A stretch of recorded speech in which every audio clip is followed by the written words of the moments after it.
Explain, no. Okay. Welcome back to the From the Fabricator podcast. I'm your host, Max Pearlstein. Thank you so much for joining me once again for a journey through the glass and glazing world. Love having you here. I think we've got a great show coming up with powerhouse companies represented. Can't wait.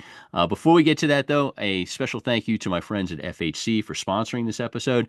What makes the FHC Aspire HD thermal entrance system different from other doors? Aesthetics, performance, lead time, take your pick. The new FHC Aspire HD delivers the sleek all-glass aesthetics architects and owners are demanding and the heavy-duty air water structural performance the codes are requiring.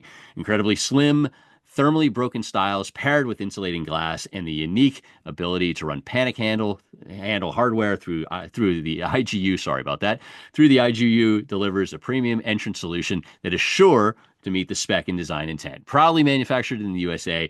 Visit FHC-USA.com to learn more and learn more without me kind of fumbling my way through there. The FHC Aspire HD thermal entrance system. Learn more, FHC-USA.com. All right, today, this show, got a couple of unbelievable players and companies involved. Sneh Kumar from Kawneer leads it off. We're talking sustainability, a lot of different things, and he's just a fascinating, brilliant person. And then another brilliant person, Kyle Sword of Pilkington NSG. Neat discussion. This is a guy that is great, not only in the industry, but in the community. I think you'll pick up on that. So we start with Sneh, we end with Kyle, and I'll see you on the other side with my TV picks as always. But here we go. Sneh Kumar, Kawneer. Okay. Kicking it off for this episode, I am completely honored to be joined by Sneh Kumar, Global Director, Sustainability and ESG at Arconic Building and Construction Systems. Kawneer, for lack of a better term, right? That's what you're known as, Kawneer.us. And if you go to Kawneer.us and check out the sustainability tab, that's where Sneh does a ton of work. Sneh, thank you so much for doing the podcast. Oh, thanks for having me. It's an honor to be talking to you and be on your podcast. I'm looking forward to our conversation. Honor's all mine because I've seen you work and I admire it. You're bringing as I think I've written in my blogs, you bring more intelligence to the room. So we're gonna pick up some intelligence on this blog thanks to you, or this pod thanks to you. And so starting it off, I'm just curious. You mentioned before we started recording a little bit of your past that I was not aware of, but let's talk about your past. Where you grew up. How you made it to today in the glass and glazing industry. Yeah, so that's an interesting story. So I grew up in India. I did my undergrad in India. My father is a farmer, and I grew up, in a family of farmers and cattle, and it's been tremendous journey doing my undergrad in mechanical engineering. I came to United States, for my master's graduate studies, and my specialization was heat transfer and fluid dynamics. And growing up in India and watching, Formula One car race, I was hoping I'll apply that on, automotive industry or aerospace. But I ended up applying on fenestration products, fluid inside, the framing cavity, in the glazing cavity. I had the, honor of working with some of the renowned scientists in the fenestration world at University of Massachusetts. And the more I learned, I became more passionate about this is a good challenge and good problem to solve from sustainability point of view. So even though word sustainability was not being used as much at that point, but the problem we were solving, again, energy efficiency of our products, better understanding of the heat transfer and all. So that's what I was doing in grad school, and that's how I got sucked into the fenestration industry. And for last 20 plus years, been on that journey of improving the product, making sure they are more energy efficient, had opportunity to design and improve the thermal performance of products at Kawneer Cranberry. At that time, it was known as Traco, and then progressing from there, in different role with the same company for the last 20 years. I love it. And so I'm laughing because Formula One and the glass industry, I mean, we're known as being like stuck in the mud. And here, your favorite thing growing up is the cars that are going as fast as anything. But you've done a lot to kind of bring us together. And I do like the fact that you were at Traco because you, unlike a lot of folks, we get in our kind of our lanes. You're a metal guy or you're a glass guy, but you have both because your Traco days, you were a glass guy, and so you've got the best of both worlds.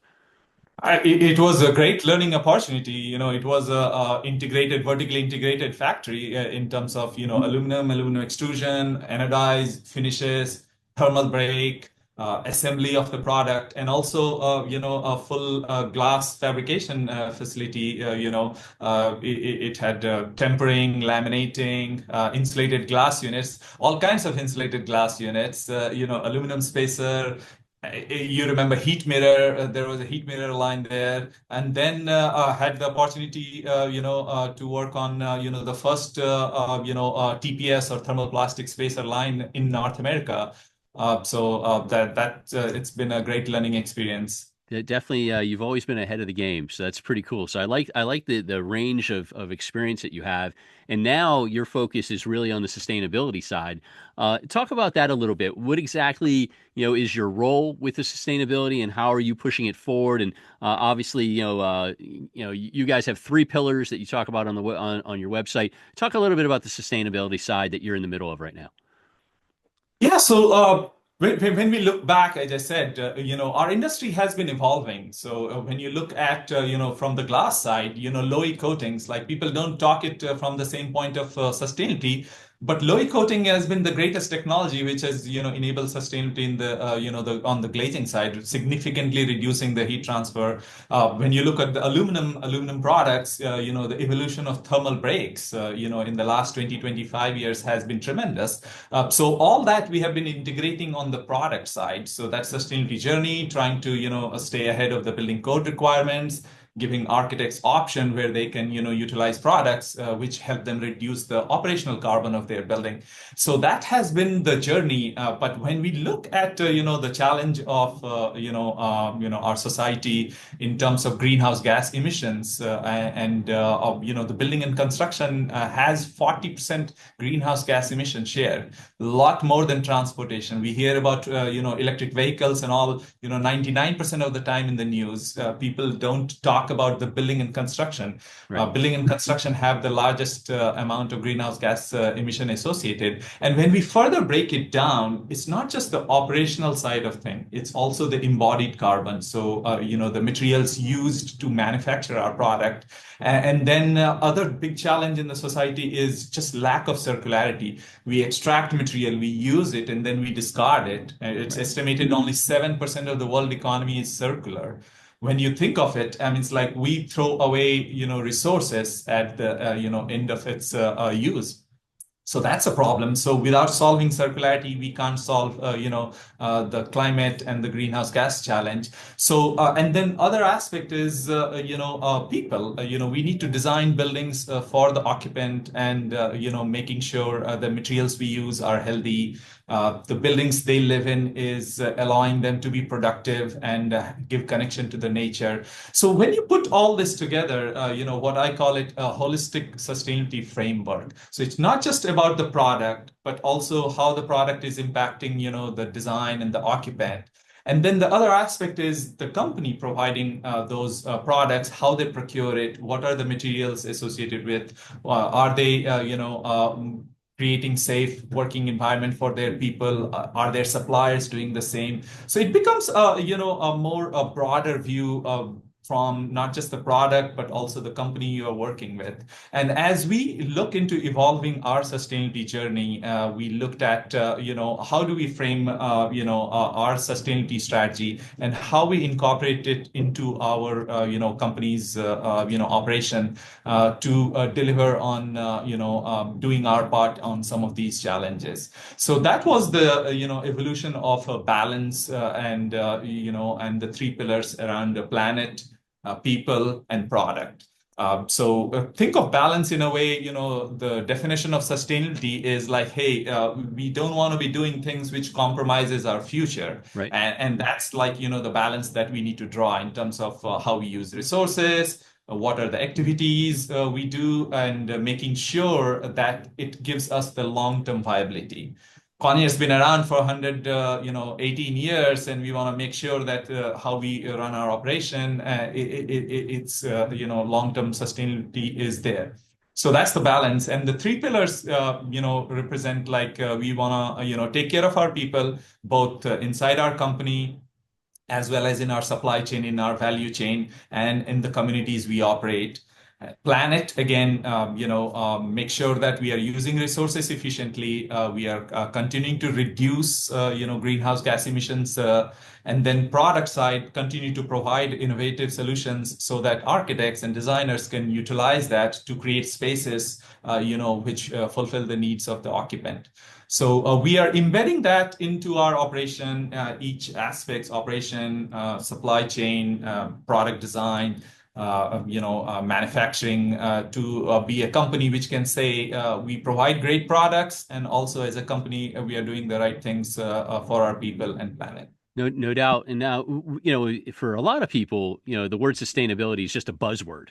It makes them feel good, but you're putting, the practice or the word into complete production. This is the way you guys are living over there, and I admire that. I'm also kind of shocked that the number of 7% of the circular economy sort of thing. I would have guessed it was like 2. So I'm actually shocked that it's 7%. We have a long way, obviously, to go, but that number kind of surprised me. Kudos to you and the team there, because you're doing good things, and I love the way you kind of broke down the pillars and everything. And I definitely say, for those of you out there that want to, see more, go to conair.us/sustainability, and it's all there, and it's a great web page that has all the details. But Sneh, next question really for you is that when I was growing up in this industry and green, quote unquote, green started to come out there, it took a lot of heat. The green rating systems, I don't know if you remember the whole credit for a bike rack sort of thing. And so when it started, it took a lot of heat. And then, it seems like on the glass and aluminum side, we're not really involved in that world. What's the biggest misconception overall with sustainability efforts that you're finding out there? Yeah, so I think there are several challenges out there. And what I want to say is, again, sustainability is, as a society and obviously as a company, it's a journey, right? We are learning, we are trying to evolve. And again, the problem, what our society is facing is, acute. And we need to act, faster to, address some of these challenges. But again, nothing, I mean, there are standards out there, green building standards and other things, and these are not perfect. Their intent is good, but obviously, a lot of time, industry participation. I mean, we have deeper understanding of our product better than anybody else. And, if we are not involved, people will miss the chance. I can give you, example of just on the aluminum side. You talked about only 7% of the, I mentioned about only 7% of the world economy circular. When you look at aluminum, 75% of aluminum ever produced is still in use. So it's kind of an exception to Yeah. the whole lack of circularity around the world. Never heard that stat either. That's a great stat. Yeah, and again, so we need to, evolve around, how the materials are being utilized, what's the recycling rate, and when the people are making design decisions, at least have them, have a complete holistic picture, whole life cycle picture of, a product or the performance, and in their building. So big challenge for me is like sustainability sometimes, gets focused just on the planet aspect of it. We need to include people also. Right. What type of ingredient you're using. Are they helpful to, or are they harmful to the occupant? Then also how you're designing the space. Is it serving the needs of the occupant? Do they have access to daylight? Are they being more productive and maintaining their health in the spaces we are creating? So that's one challenge. Making sure sustainability keeps both planet and people in focus as they design the space. Other is again just I mentioned lack of understanding of our product. Yeah. The life of a designer is getting more and more complex. Think of, the decisions they have to make, optimizing. Obviously, there are a whole range of, the code requirements. Right. Then you have the embodied carbon, you have operational carbon. At end of the life, what happens to these materials? Are they going back into the economy or going to the landfill? And optimizing all these is not an easy task. So I sympathize with architects and designers who are trying to take all these different inputs and try to come up with what's the right answer. And what's happening is at some things you can put dollar amount, and what's the payback. There are things where it's very challenging to put a dollar amount. And, for example, circularity, how do you define and, make sure occupant well-being, how do you take that into account when you're designing? So, to me, the sustainability discussion and, standards and designers need to think holistically. We are taking, all these different factors and try to take that into account. And I think our, whole industry is still evolving on that. No doubt, no doubt. But with people like you leading the charge, we're going to get better and better. So I appreciate the insight there. I've got Sneh Kumar with me, Global Director Sustainability with Kawneer. Kawneer.us is the website. I always break up the interviews about halfway through for a fun question. And so for you, I'm very curious, especially since you grew up in a farming family in India. I'm curious who your role model is and why.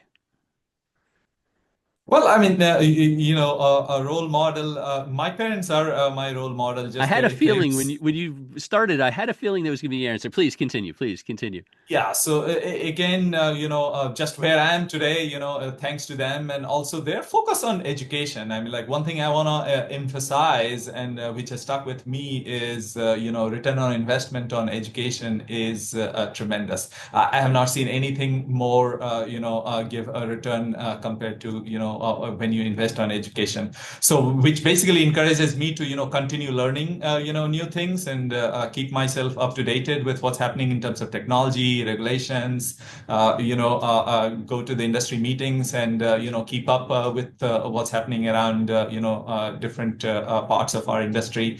Yeah, there, definitely, some, people I hold in high regard and, try to emulate.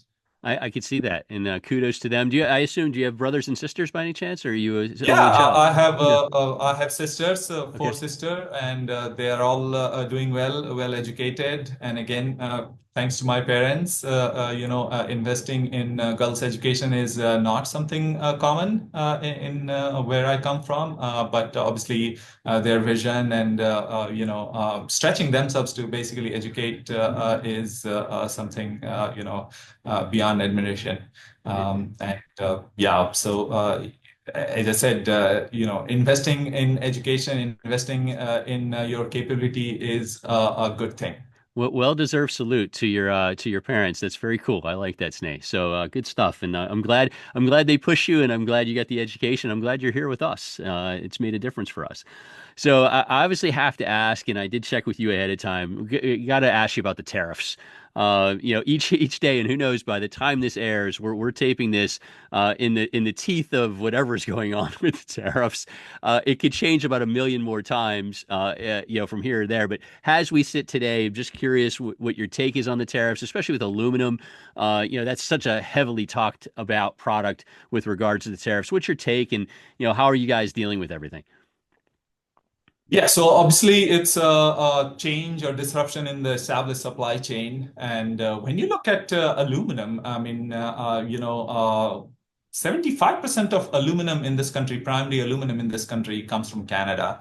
Obviously, it has a big impact in the overall aluminum supply chain, and that's why it's in the news. So we are trying to again adjust to the new reality and do our best to make sure we support our customer, we support our projects, and fulfill our commitment in an effective way. Yeah, it's definitely have to be fluid in this time and age, and move quickly. And I know you and the team do that. Good, I appreciate that. A couple more questions for you. I had an article that I posted on my blog recently that was back to what I called the same old, the merry-go-round. Glass and metal are bad. Glass buildings are bad. It's so frustrating. And one of the things that you mentioned on Kawneer's website is just aluminum being the material of choice. And that to me was very powerful. When you see articles like this, like we have every so often, that just kind of try to tear our products down to bits. What do you think, and how do you go back at some of these people? Because you bring so much to the table, just in your passion overall. What was your take on the article, and what would you say back to these folks? It's an interesting article. I think we can have a whole podcast on, talking We about that probably article could. and Yes. different aspects of it. But it touches multiple points. So window to wall ratio. I mean, like we have heard that very frequently, and Yeah. it's been a heated topic of discussion. It touches on circularity. What it misses the point on is, completely is on the occupant comfort side. What's good for the occupant. We design buildings to serve the occupant needs of the occupant, and Yeah. I think that needs to be the central part of any design. Why are we creating this space? Why are we creating this building, and who is it going to serve? So it misses a point there. And in terms of circularity, we shared, we talked about the circularity of aluminum. Even on the glass, if you see, recent industry activity, there is so much, activity around Yes. recyclability and recycling of the glass, and industry is evolving on that aspect. So I mean, a window to wall ratio is known that I touched upon the complexity of the design. So it comes down to you need to incorporate all these different elements and come up with the best design solution. It's not that glass is bad or aluminum is bad, or a glass skyscraper is not good. You need to optimize that design and figure it out. What serves the need of the building, and design around it. And I think we have the products too, and they always kind of discount the products. And also, like you said, occupant comfort. Can you imagine having to go to work or live in a building with very little natural light coming through? I just couldn't imagine it. It makes no sense to me. And that's where we have study after study, where how students learn better in schools with access to daylight. Patients healing is better in hospitals. In office, productivity is better. And beyond productivity, also think of it creates value for the building owners. Access to nature and daylight. It just helps improve your circadian rhythm, your mood, your creativity and productivity. And as I come back to, the big challenge is how do you quantify that and allow these designers to take that into account? And since that's not easy part, they basically, miss the mark on incorporating that value into their design and ROI. No, it makes sense. And my own personal anecdote would be when I first started on my own, and I had to work out of the basement of my house with no windows. And it was just a brutal day every day, because you're just desperate for, one, you're working by yourself, but another is you got nothing except walls around you. And then when I finally was allowed to move upstairs, my wife made room for me. The difference is amazing. And I mean, I can't imagine people wanting to work in a cave. It doesn't make any sense to me. And I share the same thing. One of the thing I appreciate in my office is a window and access to be able to see outside, and that connection. It definitely elevates you, and keeps your connection to the nature, and it definitely makes me feel better being in office rather than surrounded by the wall. I Love would it. rather be looking outside and have an access. So I'm sure everybody values it. It's that the optimization of design is getting more and more complex. And rather than, hey, this is bad and this is good, it needs to be, how you optimize these design, taking, holistic sustainability into consideration. And to me, occupant health and well-being is part of that holistic sustainability. For sure, for sure. And if you missed that article, it's on my April 6th blog, and check that out, and you'll feel like way that Sneh and I do. I'm with Sneh Kumar, Global Director of Sustainability and ESG from Kawneer. Kawneer.us is the website. And if you want to learn more about the sustainability aspect, Kawneer.us/sustainability, or the tabs on the website will take you right there. Curious on AIA, is wrapping up on a couple more questions. The 2030 commitment. When this first came out, I looked at it as like 2030 is like forever. It's not going to be here for a long time. And now it's going to be like 2026, like tomorrow, and 2030 is not far away. Do you think they're going to make it? I mean, with the commitment to be net zero, I mean, what's your feel from a scientific angle and an industry angle? Because I know you're involved in a ton of different things. Do you think we're going to get to that 2030 commitment with it coming up as fast as it is? It's going to be a stretch. Obviously, more than 1,300 firms have committed to Okay. AI, 2030 goals. So think of it like, architects want to, do the project and move it in that direction. But the big challenge is, architects don't always have the final say, right? Correct. They have to, balance it in terms of, the cost and work with the building owner or whoever is financing the building. In my view, I mean, two big things which still drive the decision in U.S. Construction industry is the cost and the code.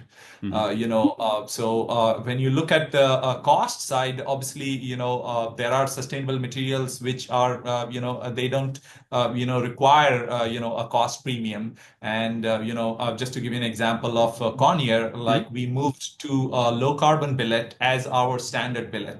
So you buy Kawneer product, you are automatically getting, low carbon billet, and there's no, premium, anything like that. It's great. So we are trying to make an impact at a scale and make life easy for the architects and others. But when you look at the code point of view, sustainability is still far behind. ASHRAE 90.1, they have a target of getting to operational net zero by 2030. So it's not the whole, life cycle net zero, but operational net zero, Okay. and that's like still 2 cycles away from the code development, as our good friend Tom Culp Yep. and they will educate us. So to me, I mean, like until the codes adopt it, I think the mass adoption of even though architects and others may want to incorporate it, it's going to be a challenge. We move the needle through codes. Once the code adopts, there will be mass adoption of that thing. Yeah. So in my view, architects are going to keep pushing for it. It's definitely going to be a stretch to be, meeting that 2030 goal. But they have an influence and they have, their design creativity. And as a manufacturer, we need to, provide them with solution which can allow them to, take their design in that direction. Absolutely, absolutely, and you guys are doing it, and I appreciate that. I admire that, and yeah, it's going to be interesting. I just shudder when I think about 2030 is like here, like in a second. So we all have to keep moving forward and be ready for that because you added about the 90.1, the code side. AIA can suggest all they want, but when the code comes to it, you don't get a choice. It has to happen. Exactly, and then it allows for mass adoption of that design principle to be able to meet the code, and then we're gonna see real adoption. Perfect, perfect. Last question for you. Curious with this one too. It's been a very interesting start to the year for a lot of different reasons. How are you doing at Conair? How's everything going? What's the rest of 2025 look like? Are you guys, optimistic, worried, and what's your feel over there? So obviously, as you know, the key word is kind of uncertain at this Yes, point. yes. Obviously, from the larger economic point of view, when we look at the commercial construction, obviously a lot depends on the credit availability, and interest rate has an impact or role to play in it, and all that is kind of uncertain. End of last year, things were moving towards lower interest rates, and we were upbeat about it. Right now, I think again our focus is on executing our operation efficiently, meeting the customer need. We have launched a couple of new products end of last year and early this year. We're gonna continue to push on the product innovation side. We're gonna continue to push for our sustainability goals for 2025 as well as for 2030. We're gonna continue making progress, but in terms of the broader, overall outlook, it's let's hope for the best. Yeah, that's it. And I told you that's been my line. Hope for the best, hope for the best, because you just can't figure it out. It changes all the time. I mean, I'd like to get some stability here and visibility. Stability and visibility would be nice, but we'll keep. The one thing is I always say about this industry is we're resilient. We're very, very resilient. We fight back like no one else out there. So I'm confident we'll get through whatever. But what an adventure we're in the middle of right now. So that's for sure. Any final thoughts, my friend? I love hearing you. I love what you talk about. I love what you're doing, and I appreciate it. Anything we missed today to cover? Uh, I don't think we missed anything. As All right, again, just as a final thought please. to all your listeners is again, I would encourage them visit our website as well as think about holistic sustainability. It's not just about the planet, but also people side of things, and not just the product, but also the company you're doing business with. If I want to leave with simple thought, it's like think holistic sustainability. Love it. Love it. Perfect. Perfect. Perfect. I've had Sneh Kumar, Global Director, Sustainability and ESG, Arconic Building and Construction Systems, Conair, conair.us. Sustainability is this page to check out. You can either go to conair.us/sustainability or hit one of the tabs. It'll take you to a page that breaks down the pillars and all the details. This has been great. I really appreciate your time. And I hope this fall at Glassbuild, I can actually get like a conversation with you. I get to see you from afar, but I'm hoping I can get get me 2 minutes. 2 minutes with you in person would be a blast. Can we make that happen? We will make that happen. And again, thank you for having me. It's always great talking to you and enjoy conversing with you. Feelings mutual. See you soon. Thank you. Hey Glazers and fabricators, FHC, the frameless hardware company, is here to support your business. In addition to offering a complete selection of glazing tools and supplies to get the job done right, we design, engineer, and manufacture a comprehensive offering of frameless shower door systems, heavy glass doors, aluminum entrances and storefronts, architectural railings, transaction and display hardware. Privately owned and American made, FHC prioritizes you, the customer. You now have a choice. Visit FHC-USA.com. Okay. Next up, I've got Kyle Sword, R&D Director, North America, NSG Pilkington. See them online at nsg.com. And I'm thrilled because Kyle is one of the industry's really good guys, and I'm honored you take some time to talk with me. Thank you for doing the pod, Kyle. Absolutely, Max. It's always great to catch up and always nice to see you. So I'm thrilled. I'm looking forward to, it's neat. I've known you for a while, but when I do these podcasts, especially with people I know, I always find out something I didn't know. So that's going to be pretty exciting. But for those who don't know you and haven't gotten to either meet you in person or work with you, let's talk a little bit about your past, where you were born, grew up, went to school, and so on, all the way to your path today in Toledo at Pilkington. yes, yeah, for sure, absolutely. So I was born in Akron, Ohio. My mom taught at Akron U. She taught interior design. Gotcha. And dad was a high school school teacher, taught mathematics. And so I was always pretty good at math and science, and figured out, I want to go do something in that space. And my uncle was an accountant. And so I did an internship in accounting in high school. And it was great because I figured out how much I hated accounting. I mean, it was like so boring and like you're at a desk and you're typing, so I was like, yeah, I don't want to do that. So I thought engineering would be fun. Okay. I went to Ohio State for ceramic engineering, which is a program that doesn't even exist anymore. What is ceramic engineering? I've never heard ceramic that. Engineering is the science of glass and ceramics. So think of like metallurgy. Okay. It's all the things that go about doing metals. Ceramic engineering is the same thing, but it's about glass and ceramics. So now like that program is kind of morphed into material science, and it's all kind of one thing. But mine was pretty specific about ceramic engineering. And then I moved around the country. I moved to Pittsburgh for a while, and I worked for a company called Vesuvius. You probably across them. Yep. I lived in Detroit for a while, worked for a company called Guardian, and I know you've come across them. Yep. And then I moved out to California and started with Pilkington in the late 90s. Okay. And I've been with been with Pilkington for 25 years now. I started off as like a process engineer, working in the hot end, learning how to melt glass, and moved into some different positions. I worked on a rotating shift for about 6 or 7 years, learned all there is to know about, running a glass plant and the ins and outs around it. Different department heads, ran about every different thing. And then I was a plant manager for a while. I was business development manager after that for about 10 years, working for Mr. Widener. Yep. And learning to meet new customers, new markets, just learn a little bit more about that aspect. And it's funny. One of the things that was most shocking to me, I'd been with a company when I started that for about 15 years, and I really had no clue what happened with our product. I'm there making glass day in, day out, and you don't really see where it goes and where all it's being used and how it's processed. And so that was really eye-opening for me to understand all the ways our product has been used. And then I've been an R&D for about 2 years now, R&D director, just working for automotive, architectural, and solar, and just work with, how do we drive innovation? How do we come up with new ideas? How do we support the businesses? Neat. So your mom was a Zip, an Akron Zip. I like She that. was, Yeah. So, all right, let's get back to you. Your role, R&D director, North America, you've been doing it 2 years.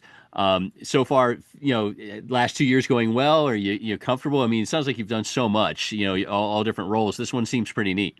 Yeah, I love it. It's really fun. And what I always try to do in any position I'm in is go, okay, what did the last person do? But what should somebody do that's in this job? Whoever's in this job, what would I really want them to do?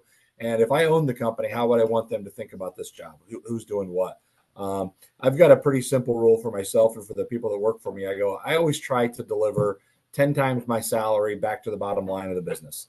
Yeah. And I always tell our interns, I say, if you can do that successfully, you're never going to want for a job. Whether you're working for this company, another company, if you can deliver real value for your time you spend somewhere, everyone can see that, and it makes a big difference. And so I've always had that approach to my role, whatever I'm in.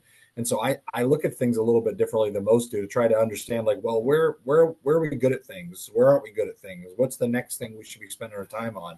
So what I've been doing is trying to spend my time on strategy around, okay, well, I know what we're doing today, but where should we be spending our resource dollars? Where should we be devoting our time? What's the next thing that's coming that nobody's really looking for? You're trying to look for those sort of things. Sure. Now, anything you can share with us that's kind of coming down the pike, R&D wise? All top secret. No. So I had a feeling, I don't know. I can have the whole audience sign NDAs. It might take us a while to get everybody to sign it.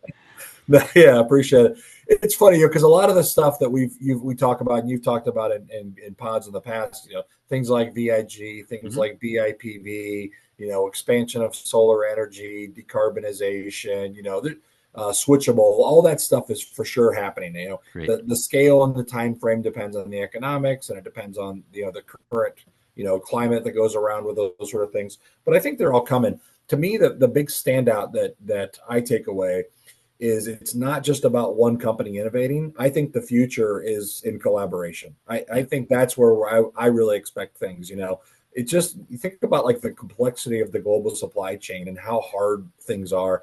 Nobody does it all alone anymore. Nobody does it all alone. So, to me, that's what I would be looking for is what are 2 or 3 companies that are really doing some unique stuff, and how do they overlap?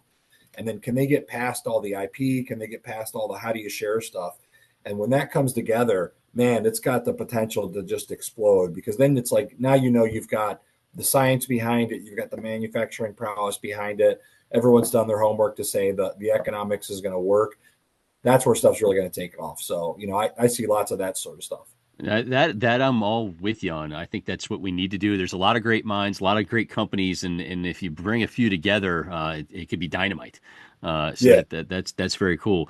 Speaking of bringing companies together, this is more of a curiosity question for me.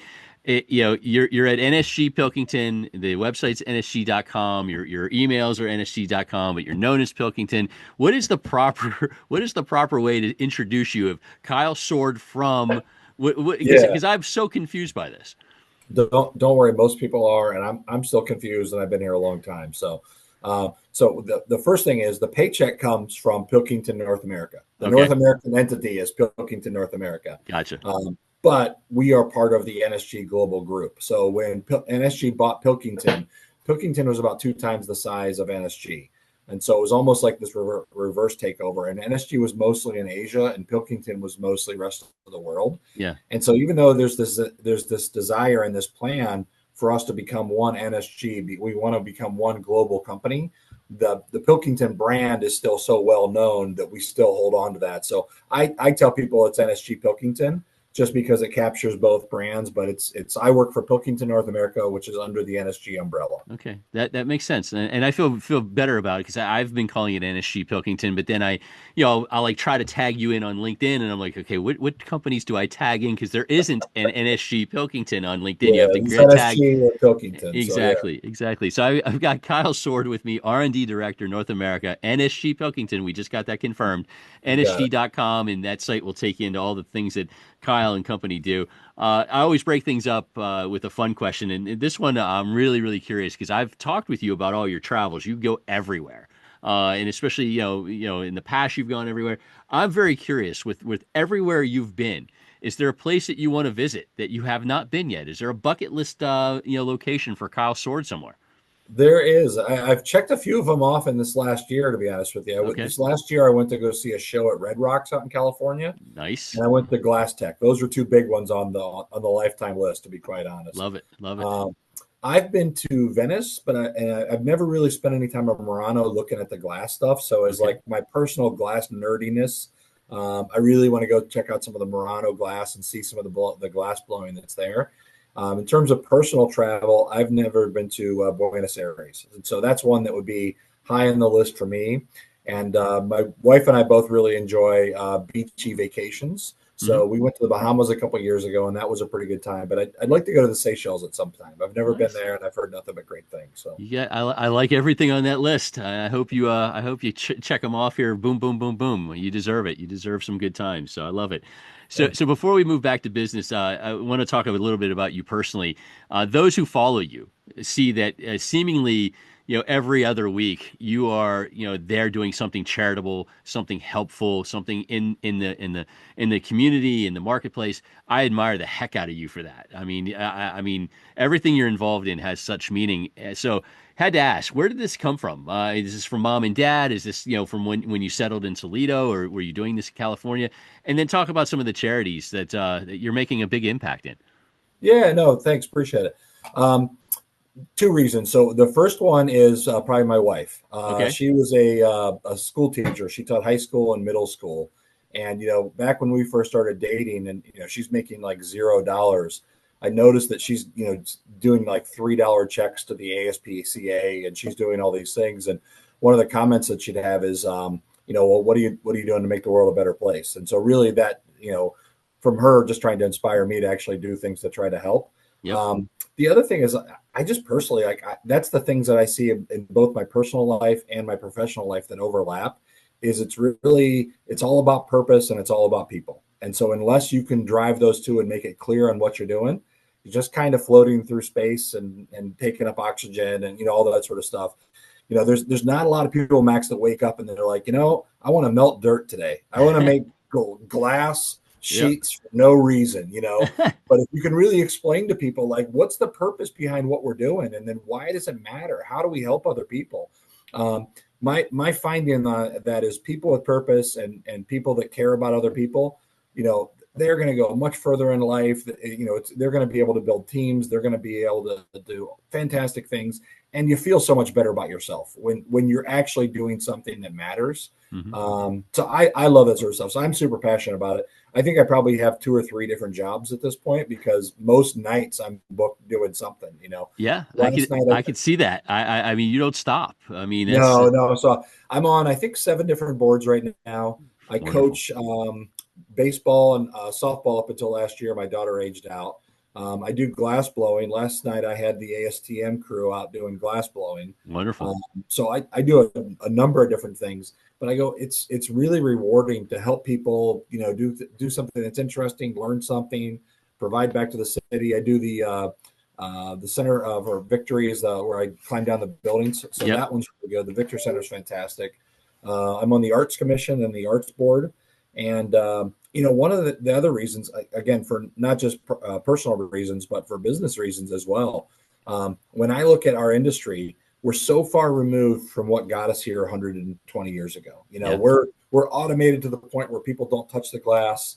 And, we've got people that are so specialized, they never talk to the person that's in the office 2 doors down. True. Yeah. They don't talk to anybody from outside. We don't answer any external calls because you don't recognize the caller. I go, how do you drive collaboration? How do you get people to get out of their comfort zone to learn more about each other? And those little things that you learn then cascade and you get benefits from them down the road that you're not even aware of. So we started a program with the Art Commission called Momentum Intersection, where we give artists our glass and say, make cool stuff. Nice. That's the only requirement. It's just make something that's interesting that maybe people haven't thought about.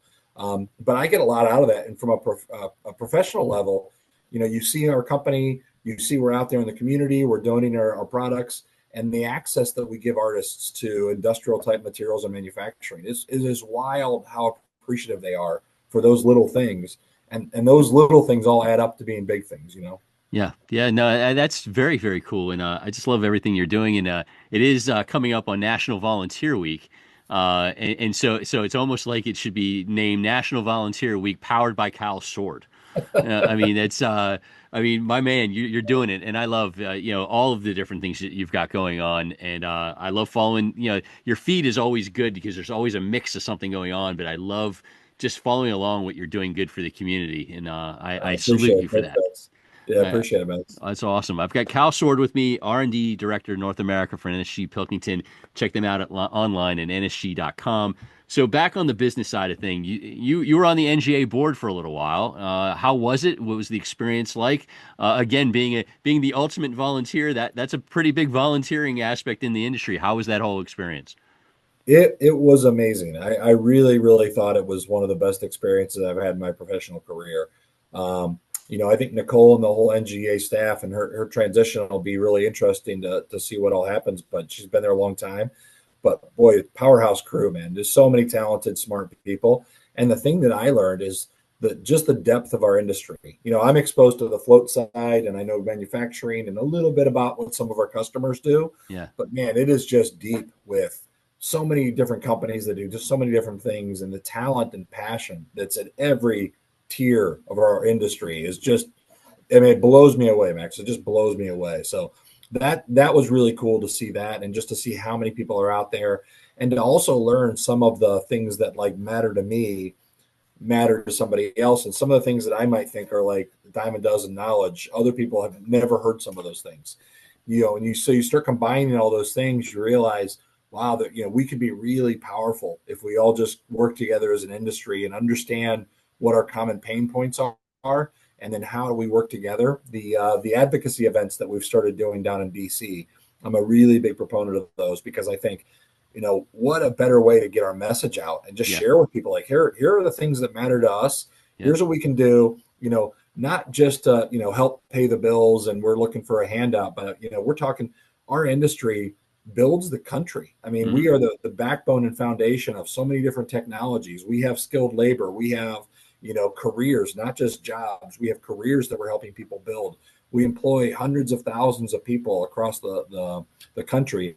And the impact of those jobs, has a tenfold impact on the net GDP. I mean, we're helping build the country. We're the infrastructure that needs to be understood and heard by people, because they don't hear it. You hear, oh, kids today are lazy and nobody wants to work. And I go, I've never met a bigger group of hustlers that are out there, lifting their own weight above their weight class, figuring it out, working hard, recession, boom times. They're out there hustling and working. I mean, that's a lot of industries you hear talk about it, but here you see it, and that was the coolest thing about being on the NJ, just meeting all those people. So. That's awesome. Yeah, it was a cool crew you were with for your time on there. And the resilience of our industry is underrated. I talk about it all the time, but the people in this industry, from bottom to top, no matter where you're at, from where you're at in the supply chain, the resilience is amazing. I mean, we have a group in a community that just doesn't give up. we get knocked down, we hop right back up, and I that's why I love this industry, and love what you do to help push it along. So I appreciate all that. I'm glad you had a good experience on the board and getting to hang with people to learn something from. That's the best part. Yeah, for sure. Awesome. So speaking of people to learn things from, Steve Widener, he's announced his retirement. I love Mr. Widener. He was a guest on this podcast a couple of years ago. Such a super person. Obviously, him leaving is going to be like you mentioned, Nicole leaving. There's a transition there. Same with him, but Todd Huffman coming in will be great. Your thoughts on Steve leaving, what he leaves you guys with, the legacy, I assume everything will continue to move, though, has it's been in the whole Pilkington NSG world under the new leadership. Yeah, totally agree. I've got tremendous respect for Steve. I worked for Steve for over a decade. Steve and Dick Altman, you remember Dick, those two were really the reason I picked up and moved my family from California to Toledo. They say people don't leave companies, they leave leaders. Right. And but the same's true. If you find a leader that supports you, does the right things, has good vision, follow him anywhere, man. And that's the truth. I mean, Steve did an unbelievable job. Gave a lot of strategy and helped support not just the North American business, but the global business to spell out, here's what our approach should be, and here's how you do it. And also for both of those guys, how do you treat people at the same time? Making money's one thing, but if you make a couple bucks at the expense of somebody else, one, it doesn't feel great. Two, it's no long-term strategy. No. There's no way to get about it. So I expect more of the same with Todd. I think we've got a great strategy. We built a lot of different diversity, and we're in a number of different technologies going forward. But I wish Steve the best. I mean, he's, like I said, I'm sad to see him go, but I'm really happy for him. His wife's been kind of jabbing him like, you need to go, man. We got things to do. So, so I hate to see him go, but from a personal standpoint, I think it's fantastic. I wish him nothing but the best. Same. I'm thrilled for him. And again, we just take in what he did. And then he, obviously has the transition in mind, and Todd's going to do great. You guys will continue to rock it. So I love it. And kudos to Mr. Widener. I will miss the 6 Degrees of Steve Widener game that I always play. So absolutely. Nothing you can't like go that. Anywhere without seeing somebody that Steve knows, or a project that he's been on, or something, Or he ends up at a resort somehow with people from some upcoming movie. It's just unbelievable. Only him. For sure. A couple more questions for you, Kyle. Kyle Sword, R&D Director of North America, NSG Pilkington. As you travel the world, and NSG is obviously international as well, what in other places other than North America, are they doing something that we should be doing here? Is there anything that comes to mind that we could be doing better for the North American glass industry? Yeah, it's great questions. So, when I look at our teams that are in Japan, we've got a number of teams that are over there, and they've taken, I would say, similar approaches that we have in terms of some of the approach to innovation and development, but they're doing them in very specialized different industries. And so learning what they're doing and how do we apply those in some of our North American industries for sure would be interesting.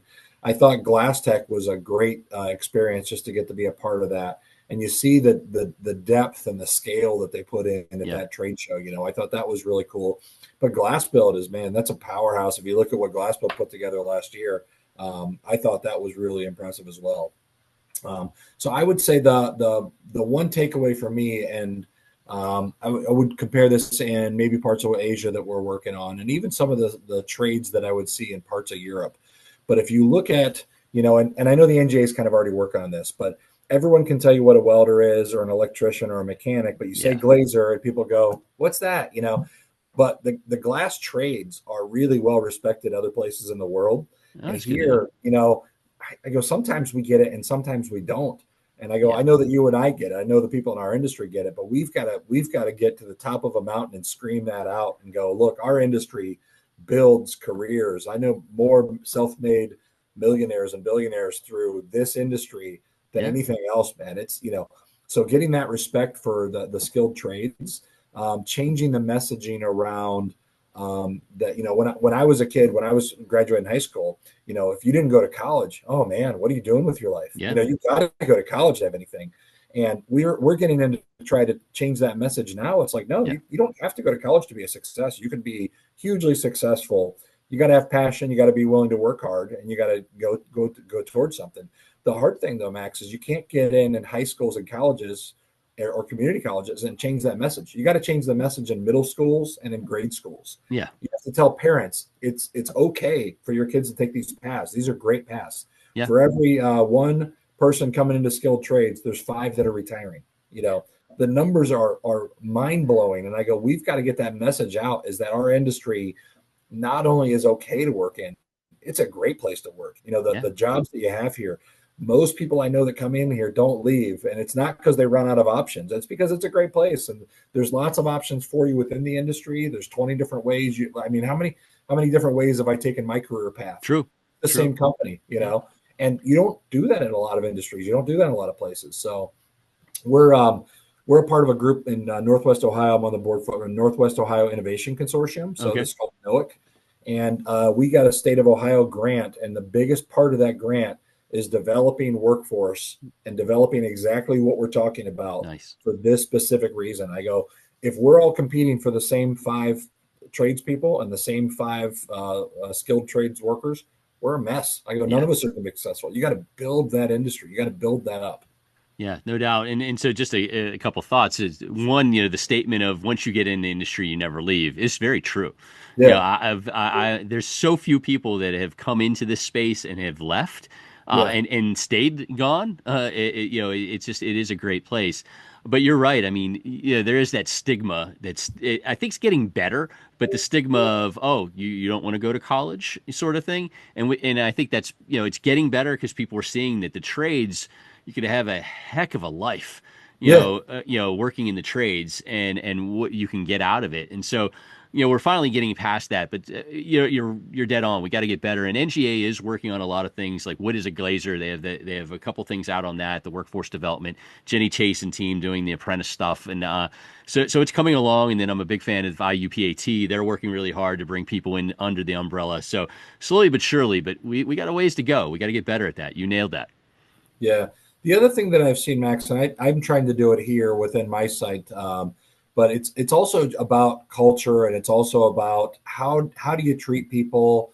You see some of the support that other people feel, whether it's from their country has these rules or their company has these rules. There's so many things that we can do to treat each other with respect, to be kind, to be complimentary, to build each other up, to help support one another, to create a space that doesn't feel like it's so monotonous and you're only cared about for your output and production.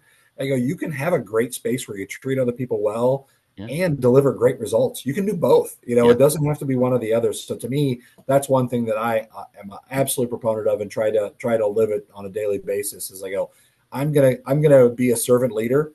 I'm gonna do whatever I can. I'm gonna hire the best people. Yep. I'm gonna expect good things, and then I'm gonna do everything that you need to give you the tools to put something. I'm gonna put you in a position to be successful. I'm gonna knock out every roadblock out of your way. I'm going to expect you to be successful, but I'm going to give you every tool you possibly can. And man, when you have that team, when you have that group that feels supported, you're hiring talented people, they're all delivering good results, and you're working towards a common goal, there's nothing that stops you. I mean, there's nothing that can stop that team. So to me, that's the other thing is, how do we get culture right? How do we start taking care of each other? And I know you've had some people on the show about talking about mental health and things like that. We as an industry and even as a country, I think, are terrified to talk about some of that stuff because, it's not related to productivity. It is related to productivity. Oh, yeah. You have better teams. If your people feel cared for, you will have better, healthier people that will produce better results, and it's better for them. So it's a win-win. There's no reason. No doubt. You and you're obviously a great coach, because I want to run through a wall after that speech. That was good. It's fantastic. You nailed it. We'll have to cut that and put that on the YouTube for the world to see for sure. But no, that's good. And so one more question for you, Kyle Sword, R&D Director, North America. He's been hitting us with some great knowledge, which I really am grateful for. So, but this is probably the toughest question: is looking at the forecast for the rest of 25 and 26. Now, I'm laughing to myself because we're recording this on a Tuesday. It comes out, 5 days later on a Sunday. So it could change 15 times between now and Sunday, knowing our current world. But how's the rest of 25 looking for you guys? 26, is it murky to you? Is it good, bad, ugly? What are you seeing out there? Yeah, the only thing I can tell you is the only certainty is uncertainty at this point. Yes.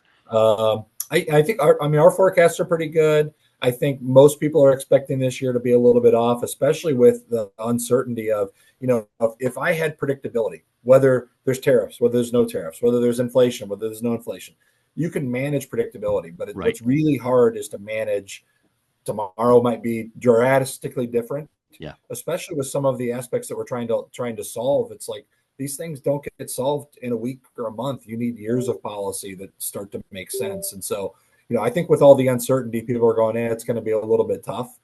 But the great thing about our industry is, yeah, you can import some products, but we still are domestic manufacturers. It still costs a lot to ship things. You still have glass that breaks. We're still an integral part of so many different industries. Think about the car industry and the residential building and architectural and all the specialty businesses like touchscreens and refrigeration. I mean, just go down the list. There are so many different markets that we're a significant part of, and some of those are a little up, some of those are a little bit down. True. So diversify, go after lots of stuff. Don't take on lots of debt right now. Maybe when you get an uncertainty, you don't necessarily want to do that. But it is also a good time to invest in your people, to invest in your equipment. But you just don't want to do it at a cost of hoping that everything comes through. Yeah, you and I are aligned because I've talked about diversify. This is the time to do that. You got to kind of recession proof your business. We're not quite in a recession. Maybe we will, maybe we won't, but this is the time to do it. And so I like what you just said there. So this has been great. I'm glad I got to chat with you a little bit. I always enjoy getting to talk with you anytime, but it was nice to kind of dig into certain things and love all you had to talk about. So Kyle, thank you so much for your time this day, and look forward to seeing you soon. Absolutely appreciate it. I love your Sunday. Every Sunday morning I wake up and I'm doing a workout, I get to see you. And most times when I see you, it's at a show and you're busy. We're both a mile a minute and passing ships in the night, but it's always nice to get to catch up and talk. And thanks for all you do. Really appreciate everything you do for the industry. Well, I appreciate it. And same to you for all you do, both for the industry and also in the community. Thank you. And I promise I look forward to seeing you, and I will break away with whoever I'm with so we can spend at least a couple minutes together. I look forward to seeing you at the next one. Thank you so much. Yeah, man, absolutely. Appreciate it, Max. Thanks, man. Thank you, sir. All right, take care. Bye. Okay. Thank you to Kyle. And then before that, Sneh. Appreciate them being on the podcast. Fantastic as always. Grateful for Kawneer and Pilkington NSG for their support. And speaking of support, FHC supports this podcast, this episode. It is FHC-USA.com is the website. Everything proudly manufactured in the USA. And I'm talking about the FHC Aspire HD thermal entrance system for aesthetics, performance, lead time, you name it, it's there. Learn more about it at FHC-USA.com. All right, before I go, the TV picks to click, I guess you could say. I don't know if I've mentioned this one before. My brother got me into this, Shrinking on Apple, and Jason Segel, Harrison Ford playing a comedy role in it. Very, very good. I think there's a couple seasons now. I thought it was a fun, nice release. For, again, me, I like my empty calories. This is one of them. It's just a nice, light, for the most part, easygoing show, Shrinking. And then I'm looking forward to starting Mobland on Paramount Plus. That's coming out. It just started. I think the first couple episodes have been released. Hearing good things about that. So that's kind of next on the TV list, Mobland. So if you have any TV picks to click, hit me up. I'd love to hear more. We'll share them here too as they come up. But thank you so much for checking out the podcast, listening, supporting. It really means a ton. And I look forward to seeing you next time. I'm excited about the guests I've got coming up and so much good to happen. So thanks again, and we'll see you soon. Oh, the music is stopped.